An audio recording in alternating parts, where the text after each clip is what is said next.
On a quiet suburban street, feathered with tidy lawns and decorative flower beds, there stood a perfectly ordinary-looking house, at least from the outside.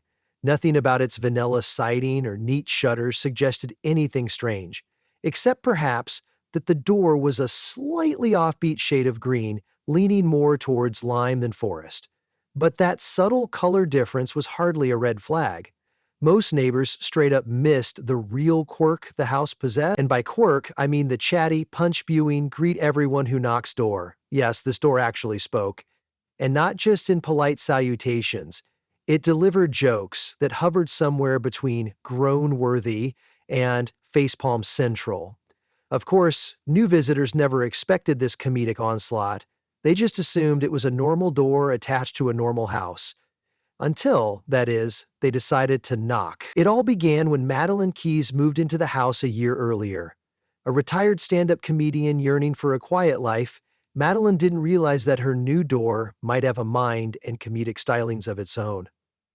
On her first night alone in the house, the moment she tried to shut the door after bringing in groceries, it croaked. "Hey, do you want to hear a joke about construction?" "Actually, never mind, I'm still working on it." Naturally, her arms wobbled in shock, and she almost dropped a bag of apples onto the floor. She stood there, stunned, while the door followed up with a game show-like flourish in its tone. "Knock, knock. Who's there?" "Lettuce." "Lettuce who?" "Lettuce in, it's cold out here."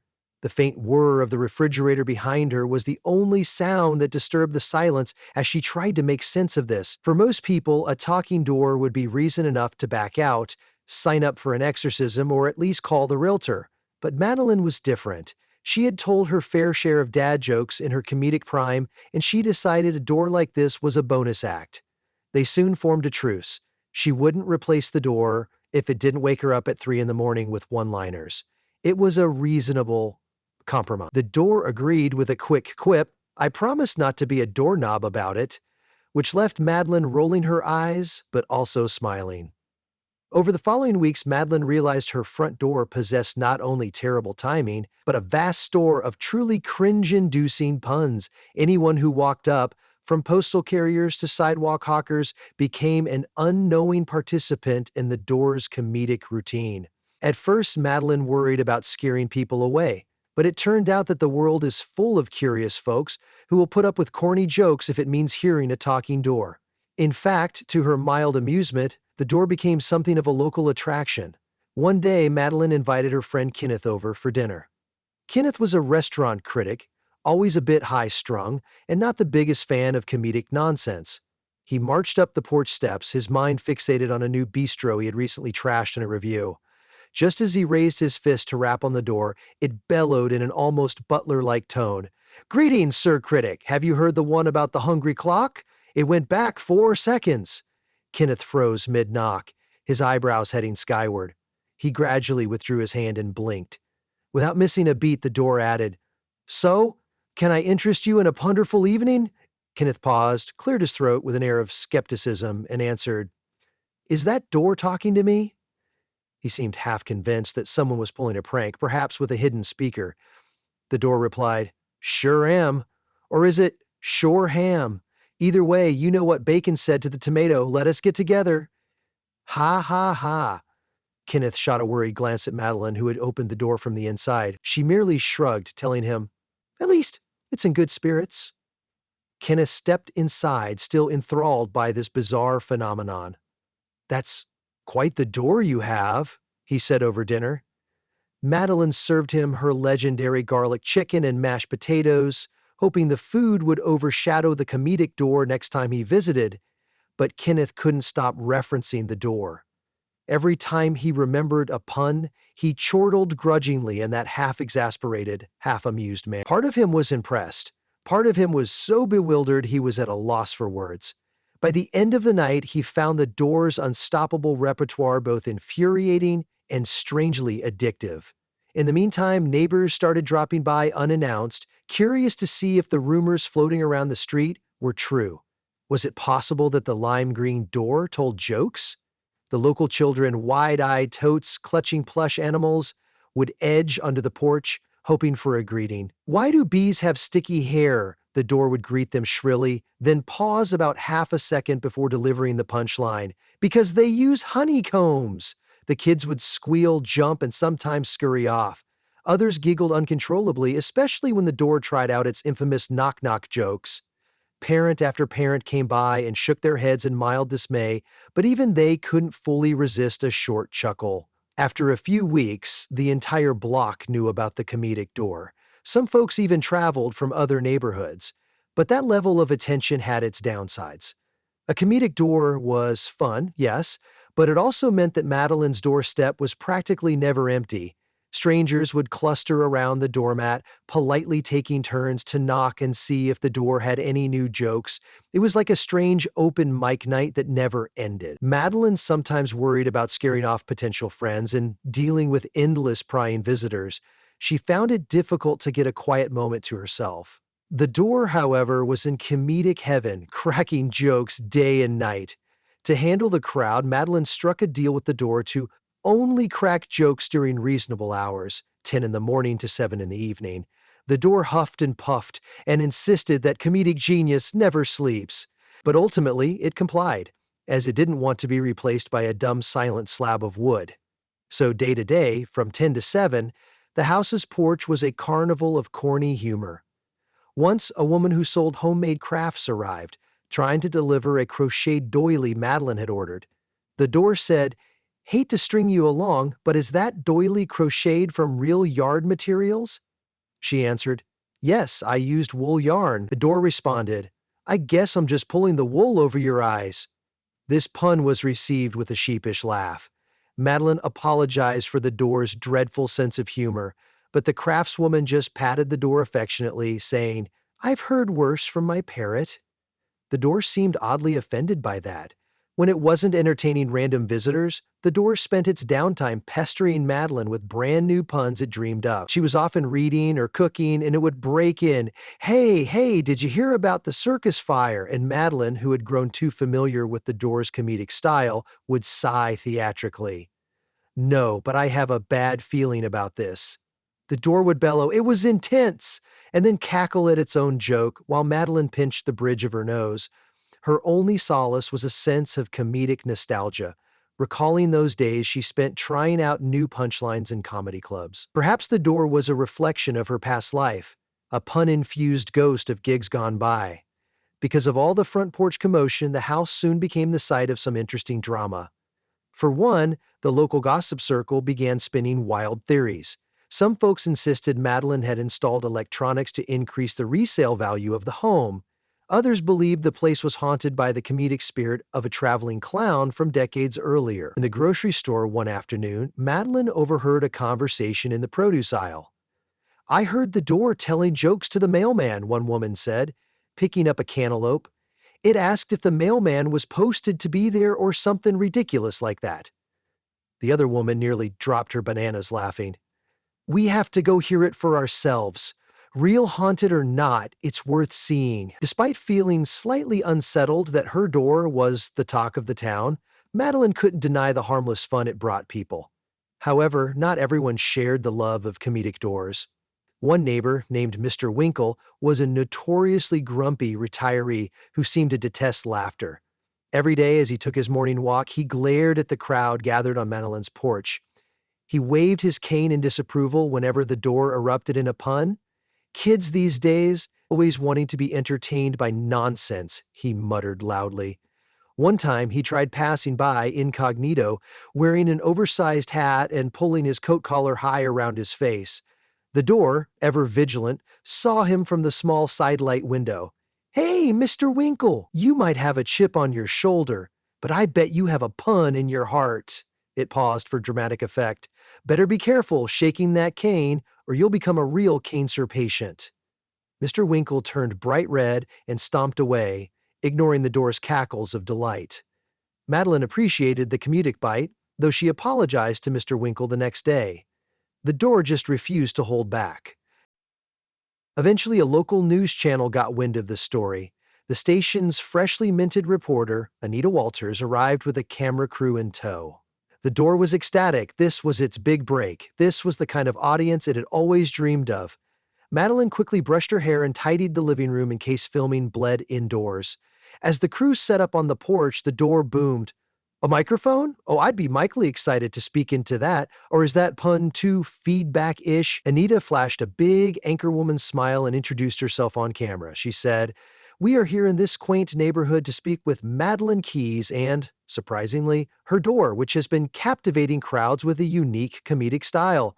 Let's see what the fuss is all about." Anita knocked on the door once, twice, then stepped back.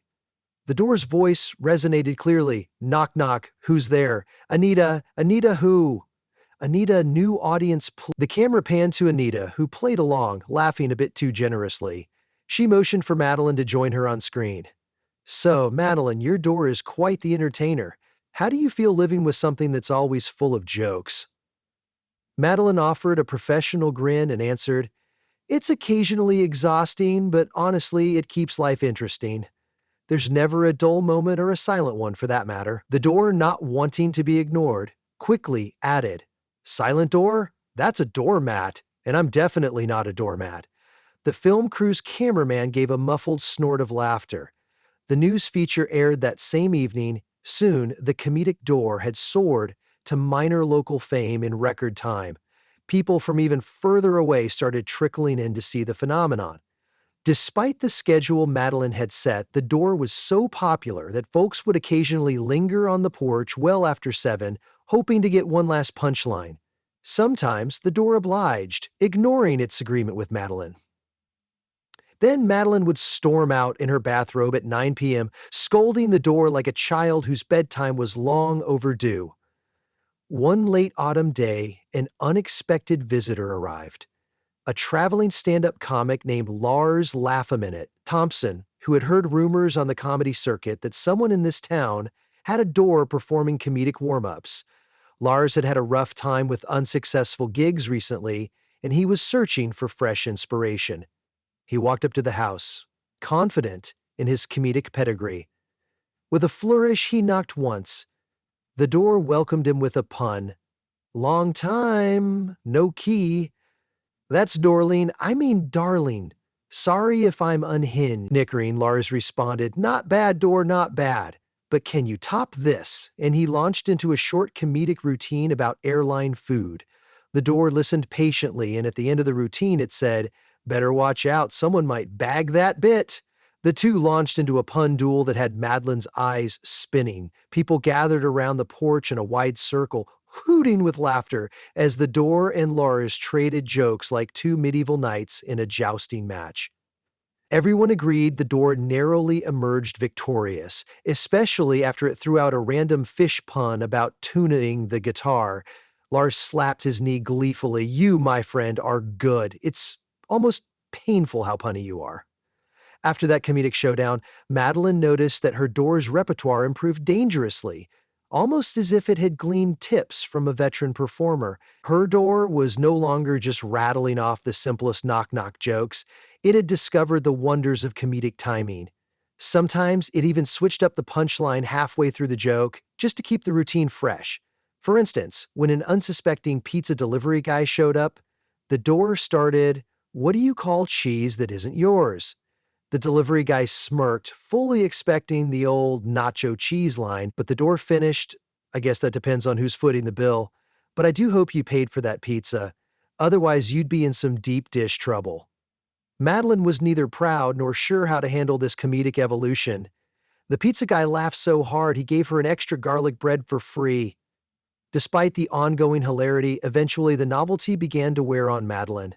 She found herself missing simple routines like being able to unlock her own house without hearing a pun about keys. More than once, she tried sneaking in through a back window just to avoid a pun-laden conversation with that door.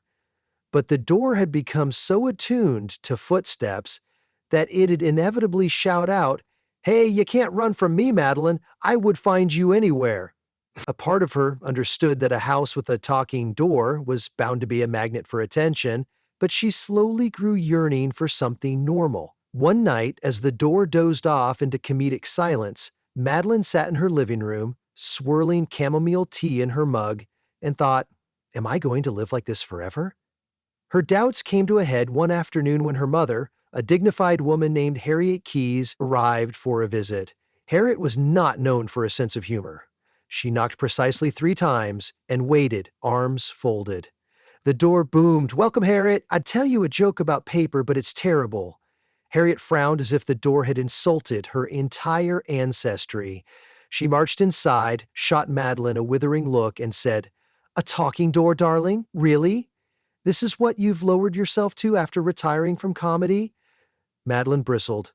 "I didn't choose this, Mom. It came with the house." Kick of an unexpected perk. Her mother sneered. "Perk? A door telling recycled jokes is hardly a perk." Hurt by Harriet's disapproval, Madeline found herself feeling protective of the pun-slinging door, bizarre though it might be. She had grown fond of its never-ending routines, after all. She confronted Harriet, pointing out that life was too short not to enjoy silly things. Harriet pursed her lips. "Well," she said, "you might want to consider the impact of this nonsense on your social standing." And that was that. She left the house with a cluck of disapproval.